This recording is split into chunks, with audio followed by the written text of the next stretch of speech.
नमस्कार दोस्तों, अगर आप इग्नू के छात्र हैं और बीपीएससी 101 के यूनिट 2 को लेकर परेशान हैं तो यह वीडियो आपके लिए वन स्टॉप सॉल्यूशन है। अक्सर हम राजनीति को सिर्फ नेताओं और चुनावों तक सीमित समझते हैं, लेकिन आज हम जानेंगे कि राजनीति हमारे जीवन के हर पहलू को कैसे प्रभावित करती है।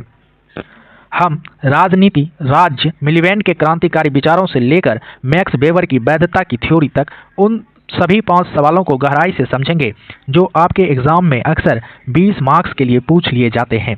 चलिए शुरू करते हैं। हमारा पहला प्रश्न है, राजनीति क्या है, समझाइए। यह एक बहुत बेसिक लेकिन सबसे ज़्यादा कंफ्यूजिंग सवाल है। राजनीति आखिर होती क्या है?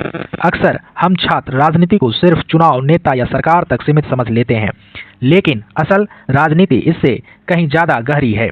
राजनीति शब्द पॉलिटिक्स से आया है और इस पॉलिटिक्स की जड़ हमें यूनानी भाषा में मिलती है। यह शब्द पॉलिस से निकला है, जिसका अर्थ होता है नगर या राज्य। अब जरा रुककर सोचिए, प्राचीन यूनान में पॉलिस एक शहर नहीं था, बल्कि वह नागरिकों का ऐसा समुदाय था जहां लोग सार्वजनिक जीवन में सक्रिय रूप से भाग लेते थे। उनके लिए राजनीति कोई मजबूरी नहीं थी, बल्कि यह नागरिक होने का तरीका था। नागरिक एक दूसरे के समान माने जाते थे और सामूहिक निर्णय लेते थे। अब इस विचार को और गहराई देता है महान दार्शनिक अरस्तु का कथन। अरस्तु कहते हैं, मनुष्य स्वभाव से एक राजनीतिक पशु है। इसका अर्थ यह नहीं है कि मनुष्य की वास्तविक क्षमता का विकास केवल एक राजनीतिक समुदाय में ही संभव है, यानी राजनीति मानव जीवन की एक मूलभूत आवश्यकता है। अब यहाँ से हम राजनीति को सिर्फ सिद्धांत नहीं, बल्कि एक व्यवहारिक गतिविधि के रूप में समझते हैं। सबसे पहला पॉइंट है सामूहिक संसाधनों का प्रबंधन। हर समाज के पास सीमित संसाधन होते हैं, जैसे जमीन, पैसा, शिक्षा, स्वास्थ्य। राजनीति तय करती है कि इन संसाधनों का बंटवारा कैसे होगा और इनका प्रबंधन कौन करेगा। दूसरा महत्वपूर्ण पहलू है सहयोग और संघर्ष। किसी भी समाज में हर समूह के हित एक जैसे नहीं होते। कहीं मजदूर तो कहीं मालिक के हित टकराते हैं, कहीं अमीर और गरीब के बीच संघर्ष होता है। राजनीति वह माध्यम है जिससे इन टकराते हुए हितों के बीच तालमेल बैठाने की कोशिश की जाती है। अब तीसरा पॉइंट है निर्णय प्रक्रिया। राजनीति वह प्रक्रिया है जिसके माध्यम से समाज सामूहिक निर्णयों तक पहुंचता है। भले ही लोगों के लक्ष्य अलग अलग हों, लेकिन राजनीति उन्हें एक साझा समाधान की ओर ले जाती है। अब हम राजनीति की मूल प्रकृति को समझते हैं, यानी विविधता और संवाद को। सबसे पहले विविधता का महत्व। अगर समाज में सभी लोग हर बात पर हमेशा सहमत होते तो राजनीति की जरूरत ही नहीं पड़ती। राजनीति का जन्म ही विचारों की विविधता से होता है। यहाँ अलग अलग मतों, मूल्यों और हितों को स्वीकार किया जाता है, यानी राजनीति अलग अलग मतों, मूल्यों और हितों को स्वीकार करती है। दूसरा पॉइंट है संवाद केंद्र में। राजनीति का असली हथियार बल या हिंसा नहीं है, बल्कि संवाद और अनुनय है। चर्चा और बहस के माध्यम से मतभेदों को सुलझाना राजनीति की असली पहचान है। तीसरा है अपरिहार्यता। राजनीति मानव जीवन का अनिवार्य हिस्सा है। हम इसे नकार नहीं सकते, क्योंकि सामाजिक प्राणी होने के नाते हमें हर कदम पर सामूहिक निर्णय लेने पड़ते हैं। अब हम राजनीति के सबसे यथार्थवादी पहलू पर आते हैं, जो है शक्ति, यानी शक्ति का वितरण और वर्चस्व। राजनीति केवल सेवा नहीं, बल्कि शक्ति का खेल भी है। यानी राजनीति केवल सेवा या आदर्शों की बात नहीं करती, बल्कि यह भी तय करती है कि शक्ति किसके पास होगी और उसका उपयोग कैसे किया जाएगा। मैक्स वेबर ने राजनीति को बहुत स्पष्ट शब्दों में समझाया है। उनके अनुसार राजनीति सत्ता को साझा करने का प्रयास है या शक्ति के वितरण को प्रभावित करने वाला संघर्ष है। अर्थात राजनीति में हमेशा संघर्ष रहता है कि कौन निर्णय करेगा, कौन उन्हें मानेगा। यहीं से आता है नेतृत्व और अधीनता का संबंध। राजनीति में हमेशा कोई ना कोई ऐसा होता है जो अपनी इच्छा दूसरों पर लागू करने की क्षमता रखता है। यानी कि राजनीति में नेतृत्व और अधीनता के बीच संबंध पाया जाता है। अब हम राजनीति के क्षेत्र को समझते हैं। पहला है संकीर्ण दृष्टिकोण। इस दृष्टिकोण के अनुसार राजनीति को केवल सरकार, नेता या राज्य तक सीमित माना जाता है। यहाँ राजनीति का मतलब होता है सत्ता हासिल करना, लेकिन इसके विपरीत है व्यापक दृष्टिकोण। इसके अनुसार राजनीति केवल सरकारों में नहीं बल्कि हर उस जगह मौजूद है जहाँ शक्ति संबंध पाए जाते हैं। उदाहरण के लिए कर्मचारी यूनियन, विश्वविद्यालय, यहाँ तक कि परिवार के भीतर भी यौन राजनीति। इसलिए राजनीति सार्वजनिक और निजी जीवन दोनों को प्रभावित करती है। अब अंत में हम राजनीति के आधुनिक स्वरूप को देखते हैं, यानी राजनीति के सामने अब आधुनिक चुनौतियां क्या हैं। तो राजनीति के माध्यम से लिए गए निर्णय पूरे समूह के लिए आधिकारिक होते हैं और उन्हें लागू करने के लिए राज्य बल का भी प्रयोग कर सकता है। आज राजनीति जो है केवल एक देश तक सीमित नहीं है। जलवायु परिवर्तन, आतंकवाद और वैश्विक सुरक्षा जैसे मुद्दों पर चल रही बहस ने अंतर्राष्ट्रीय राजनीति को जन्म दिया है, जो आज राजनीति के सामने समकालीन मुद्दे हैं। अंत में कंक्लूड करते हुए हम कह सकते हैं कि राजनीति एक मास्टर साइंस है। यह समाज के भविष्य का निर्माण करती है। राजनीति केवल सत्ता संघर्ष नहीं है बल्कि एक बेहतर समाज बनाने की निरंतर प्रक्रिया है। अब यहाँ एक सेकेंड रुकिए। अगर आपको राजनीति का अर्थ अब साफ लग रहा है तो अगला सवाल और भी ज़्यादा इम्पोर्टेंट और स्कोरिंग है।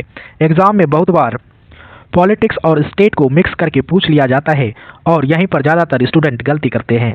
तो अब अगला सवाल ध्यान से समझिए, राज्य क्या है? क्योंकि राज्य को समझे बिना राजनीति अधूरी है। अगर आप इग्नू या किसी भी यूनिवर्सिटी एग्जाम की तैयारी कर रहे हैं तो वीडियो को एंड तक ज़रूर देखिए। और हाँ, ऐसे कंसेप्ट क्लियर लेक्चर्स के लिए चैनल को सब्सक्राइब करना मत भूलिए। चलिए अब चलते हैं क्वेश्चन नंबर 2 की तरफ और समझते हैं राजनीति विज्ञान की सबसे केंद्रीय अवधारणा राज्य। राज्य राजनीति विज्ञान की सबसे महत्वपूर्ण और आधारभूत इकाई है। यह कोई साधारण संगठन नहीं है बल्कि एक संगठित राजनीतिक संस्था है जो एक निश्चित भौगोलिक क्षेत्र पर शासन करती है। सरल शब्दों में कहें तो जहां लोग हों, एक तय भूमि हो, एक सरकार हो और उसके नियम मानना अनिवार्य हो, वहीं हमें राज्य दिखाई देता है। अब यहाँ मैक्स वेबर का दृष्टिकोण बहुत महत्वपूर्ण हो जाता है। वेबर के अनुसार राज्य वह समुदाय है जो एक निश्चित क्षेत्र के भीतर भौतिक बल के वैध उपयोग का एकाधिकार रखता है। यानी पुलिस, सेना, दंड देने का अधिकार सिर्फ राज्य के पास होता है और यही उसे वैध बनाता है। अब राज्य के 4 अनिवार्य तत्वों को समझते हैं। पहला, जनसंख्या। बिना लोगों के राज्य की कल्पना असंभव है। दूसरा, निश्चित भूभाग। राज्य की स्पष्ट सीमाएं होती हैं। तीसरा, सरकार जो कानून बनाती है और लागू करती है। चौथा, संप्रभुता अर्थात आंतरिक रूप से और बाहरी नियंत्रण से पूरी आज़ादी। इन चारों के बिना राज्य अस्तित्व में नहीं आ सकता। चलिए अब राज्य के ऐतिहासिक विकास को देखते हैं। दोस्तों, राज्य कोई अचानक बनी हुई संस्था नहीं है बल्कि यह एक ऐतिहासिक प्रक्रिया का परिणाम है।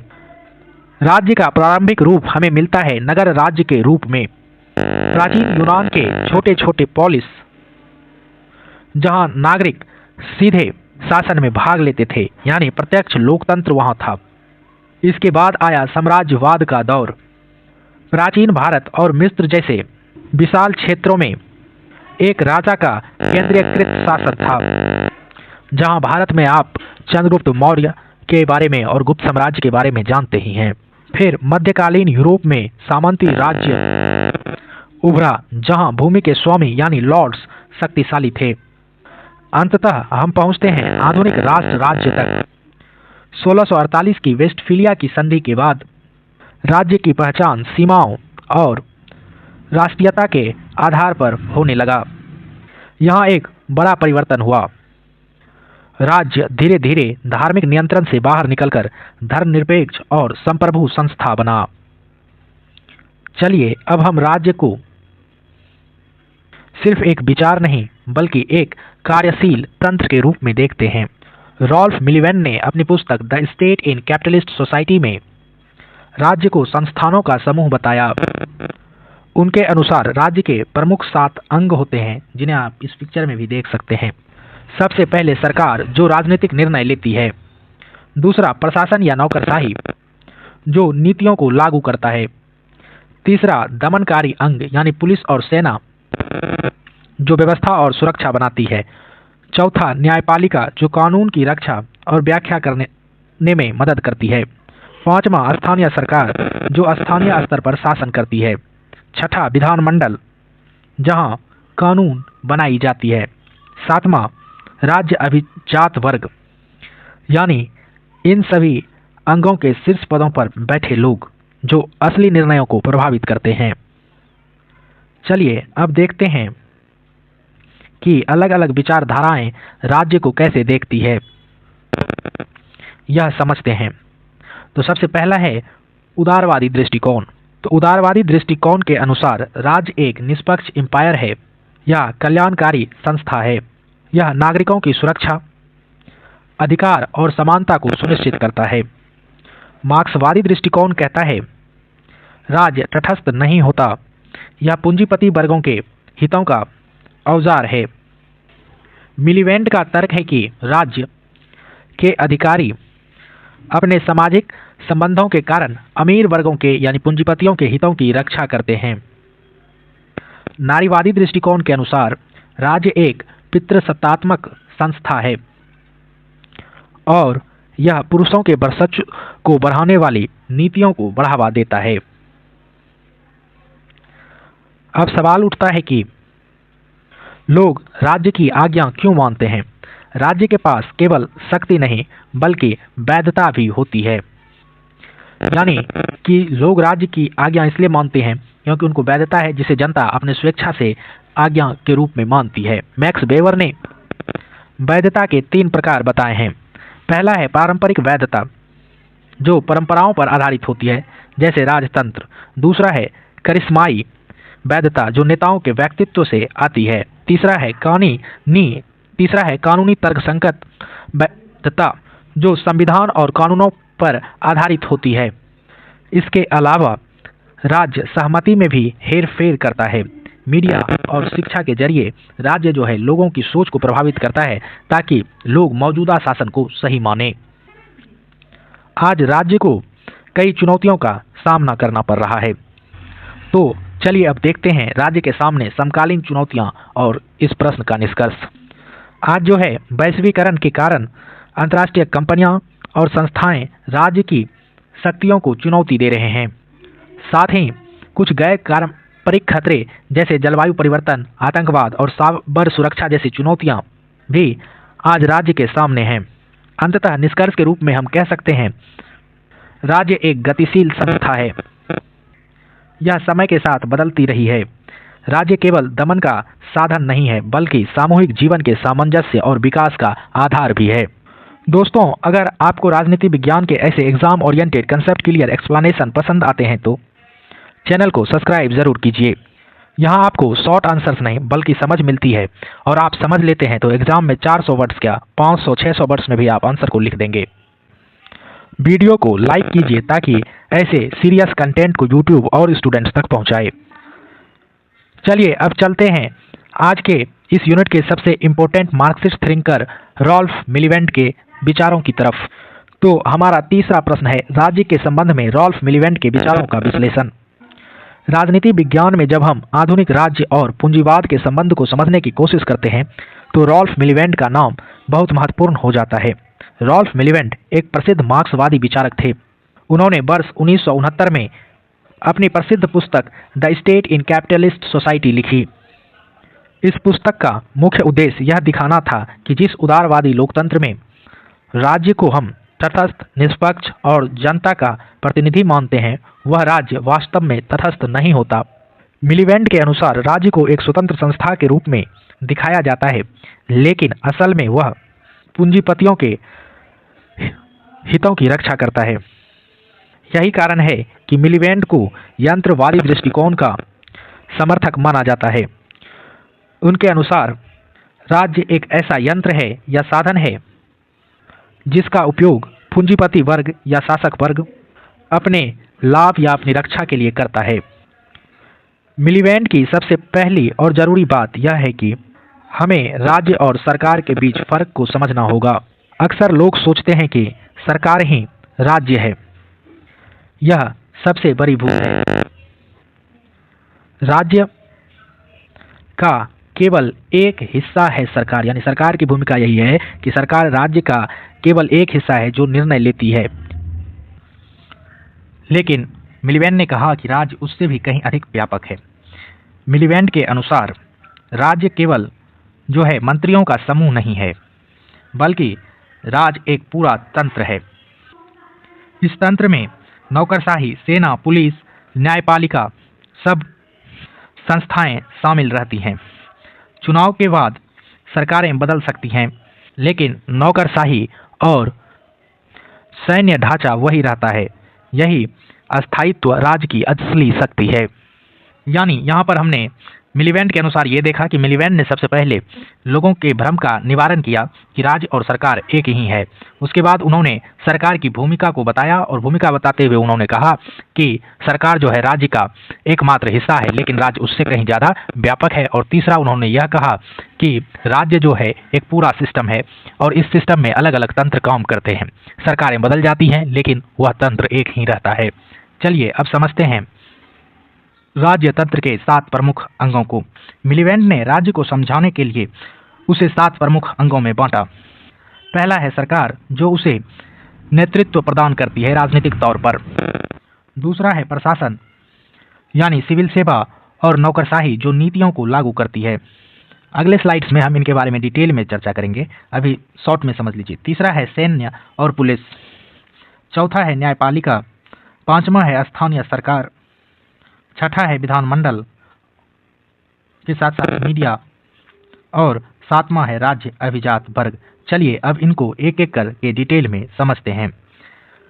तो राज्य के अंगों को लेकर मिलीवेंड का तर्क है कि राज्य इन संस्थानों के आपसी तालमेल से चलता है।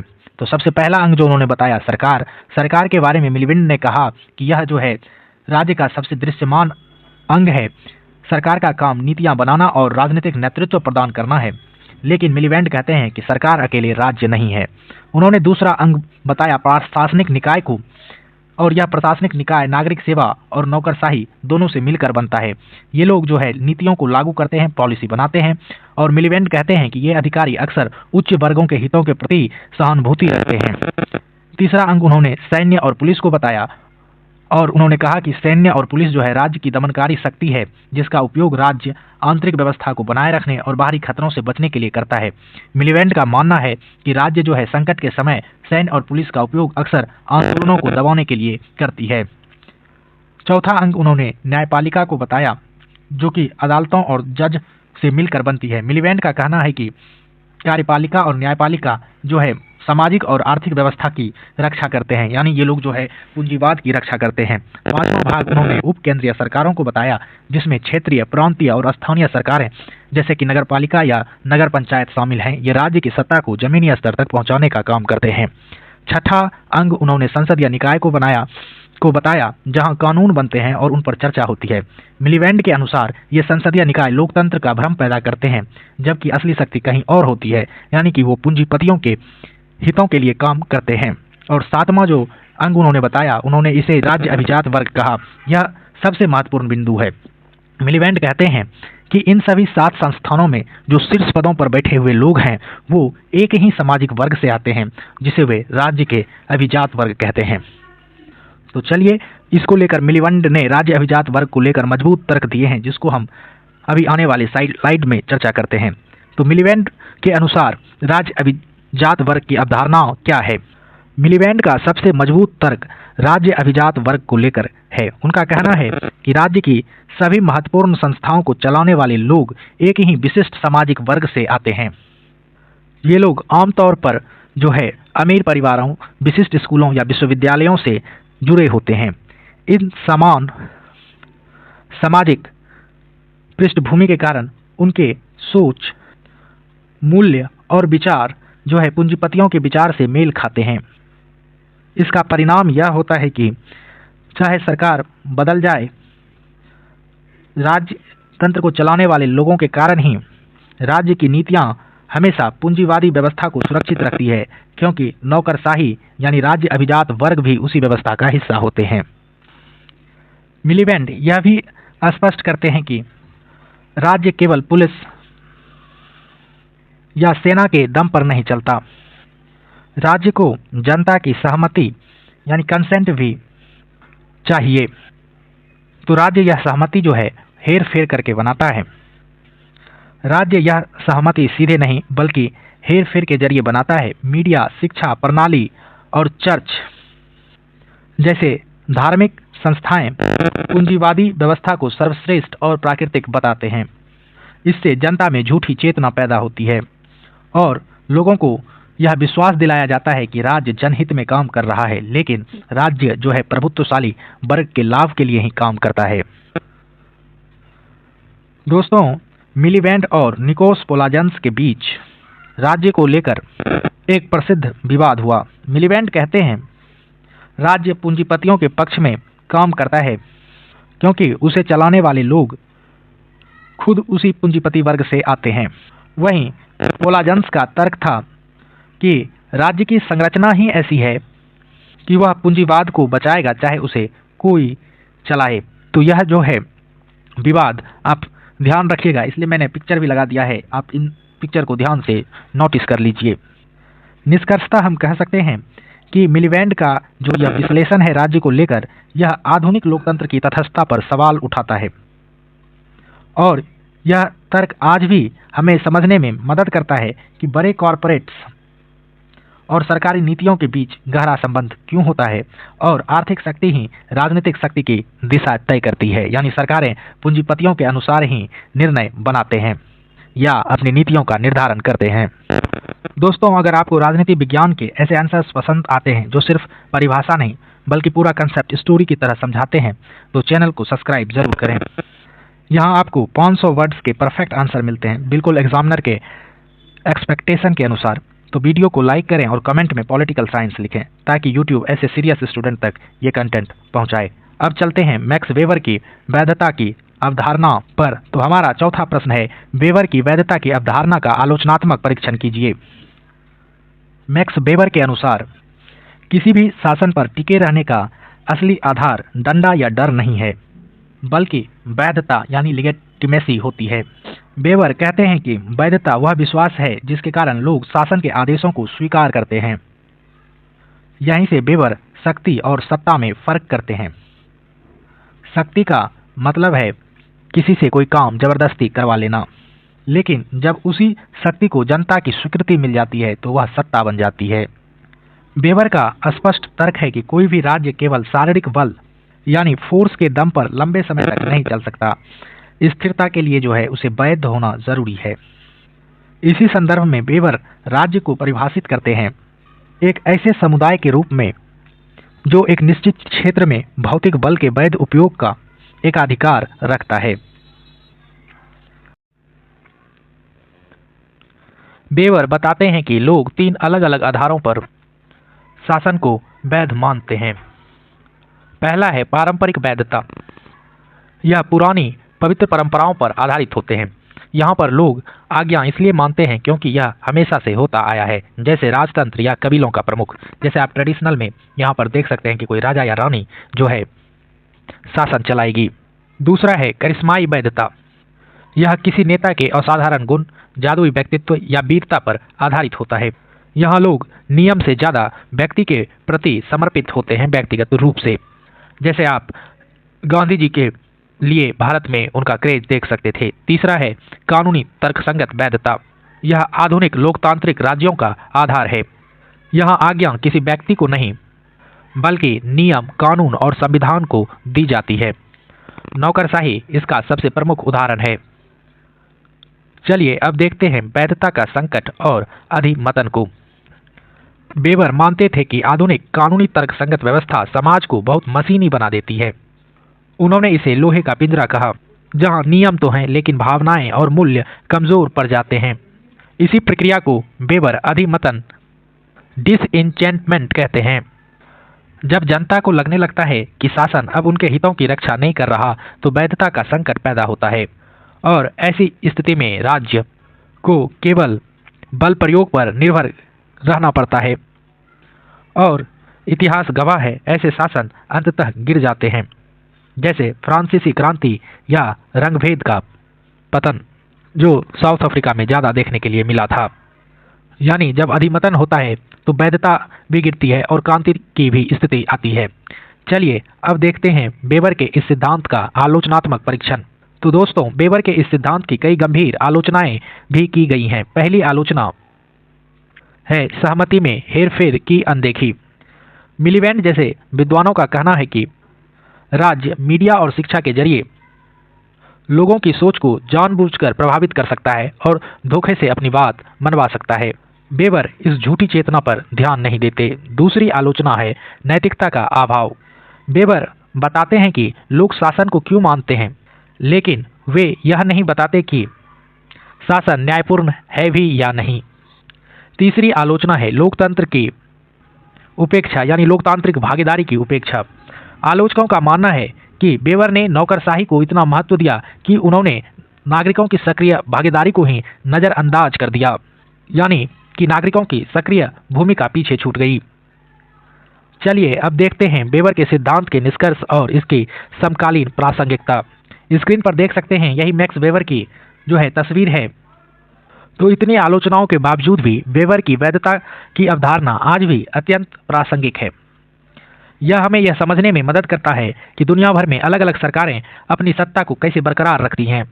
आधुनिक राज्य केवल कानून पर नहीं, कई बार नेताओं के करिश्मों पर भी निर्भर करते हैं। अंततः वैधता कोई अस्थिर चीज नहीं होती है। इसे बनाए रखने के लिए राज्य को जनता की आकांक्षाओं को पूरा करना पड़ता है। बिना वैधता के राज्य एक ऐसी मशीन की तरह है जो कभी भी टूट सकती है। दोस्तों, अगर आपको लगता है कि पॉलिटिकल साइंस के कंसेप्ट समझना मुश्किल है और आप चाहते हैं एग्जाम ओरिएंटेड और कंसेप्चुअल क्लैरिटी एक ही जगह, तो चैनल को सब्सक्राइब जरूर कर लीजिए, क्योंकि यहाँ सिर्फ डेफिनेशन नहीं बल्कि कंसेप्ट के पीछे का पावर गेम समझाया जाता है। चलिए अब समझते हैं इस यूनिट के अंतिम प्रश्न को, सहमति में हेरफेर। तो सबसे पहले इसके अर्थ और परिचय को देखते हैं, लेकिन यहाँ एक सवाल उठता है, क्या राज्य केवल लाठी, पुलिस या सेना के दम पर चलता है? तो इसका उत्तर है बिल्कुल नहीं। सहमति में हेरफेर का मतलब है राज्य लोगों की शरीर से ज़्यादा लोगों के दिमाग पर नियंत्रण करता है। सी राइट मिल्स के अनुसार यह शक्ति का अदृश्य रूप है, जहां लोगों को यह एहसास ही नहीं होता कि उनकी सोच को किस दिशा में नियंत्रित किया जा रहा है। अब बात करते हैं सहमति बनाम थोपी गई सहमति की। साधारण सहमति वह होती है जो लोग अपनी मर्जी से देते हैं, लेकिन हेर-फेर में सहमति को जो है प्रोपेगेंडा के जरिए बनाया जाता है। यानी लोग सोचते हैं कि वे स्वतंत्र हैं, जबकि उनकी राय पहले ही तय कर दी जा चुकी होती है। चलिए अब समझते हैं झूठी चेतना और वैचारिक नियंत्रण को। मार्क्सवादी दृष्टिकोण इसे झूठी चेतना मानता है। यह दृष्टिकोण कहता है कि राज्य ऐसी स्थिति पैदा करता है कि आम जनता जो है कॉमन पीपल, वो वैकल्पिक व्यवस्थाओं के बारे में ही सोचना बंद कर देता है। यानी जनता जो है वैकल्पिक व्यवस्था की कल्पना भी नहीं कर पाती। सत्ता का जो है उद्देश्य होता है विकल्पों को खत्म करना, यानी एक ऐसा माहौल बनाना या एक ऐसा वातावरण बनाना जहां मौजूदा व्यवस्था ही स्वाभाविक और एकमात्र विकल्प लगने लगे। पीटर बर्जर का तर्क है कि आधुनिक समाज में उन लोगों का ताकत और प्रभाव बढ़ रहा है जो जनता की चेतना के साथ हेरफेर करने में माहिर हैं। चलिए हेरफेर के माध्यम को समझते हैं, जो है मीडिया और शिक्षा। हेरफेर का सबसे शक्तिशाली हथियार है मीडिया, प्रेस और बड़े अखबार और मीडिया चैनल्स। यहाँ पर बार बार एक ही तरह के विचार दिखा करके जो है जनता पर उन्हें थोपते हैं, यानी उसे जो है सामान्य सत्य बना देते हैं। जो विचार राज्य की नीतियों के खिलाफ होते हैं उन्हें मीडिया के जरिए अलोकप्रिय या देश हित के खिलाफ घोषित कर दिया जाता है। नाजी जर्मनी में जोसेफ गोएबल्स का काम यही था, एक ऐसी अखंड मानसिकता बनाना जहां लोगों को सरकार के खिलाफ सोचने में भी साहस करना पड़े और सरकार के खिलाफ सोचना भी असंभव लगे। चलिए अब समझते हैं उदार लोकतंत्र और हेरफेर को। अब सवाल उठता है, क्या लोकतंत्र में भी हेरफेर संभव है? तो हमारा यह चैप्टर तर्क देता है कि हाँ, यह संभव है। भले ही हमें वोट देने की आज़ादी है, लेकिन हमारी पसंद शून्य में नहीं बनती। अगर हमें वही खबरें दिखाई जाएं और विकल्प पहले से सीमित हो तो चुनने की आज़ादी सिर्फ एक भ्रम बन जाती है। जैसे आप फिगर में देख सकते हैं, यहाँ पर इल्यूजन हो गया है कि इधर जाएं कि इधर जाएं, यानी विकल्प यहाँ पर सीमित हैं। तो निष्कर्षतः हम कह सकते हैं, राजनीति को समझने के लिए यह जानना जरूरी हो गया है कि जनता की सहमति स्वतंत्र है या उसे मैन्युफैक्चर डिज़ाइन किया गया है। तो दोस्तों, ये था बीपीएससी 101 का यूनिट 2 के वो 5 सबसे महत्वपूर्ण प्रश्न जो आपके एग्जाम के लिए बेहद जरूरी हैं। मुझे उम्मीद है कि रॉल्फ मेलिवेंट की थ्योरी और मैक्स वेबर की वैधता अब आपको शीशे की तरह साफ होगी। लेकिन कहानी यहीं खत्म नहीं होती। राजनीति को समझने के लिए अलग अलग चश्मे या अप्रोचेस की जरूरत होती है, जिन्हें हम कवर करेंगे अपने अगले वीडियो यानी यूनिट 3 में। वहाँ हम देखेंगे कि कैसे एक ही राजनीति को उदारवादी या मार्क्सवादी या नारीवादी अलग अलग चश्मे से देखते हैं। अगर आपको यह मेरी कोशिश अच्छी लगी तो वीडियो को लाइक करें और कमेंट में बताएं कि आपको कौन सा टॉपिक सबसे अच्छे से समझ में आया। तब तक के लिए पढ़ते रहिए, आगे बढ़ते रहिए। जय हिंद।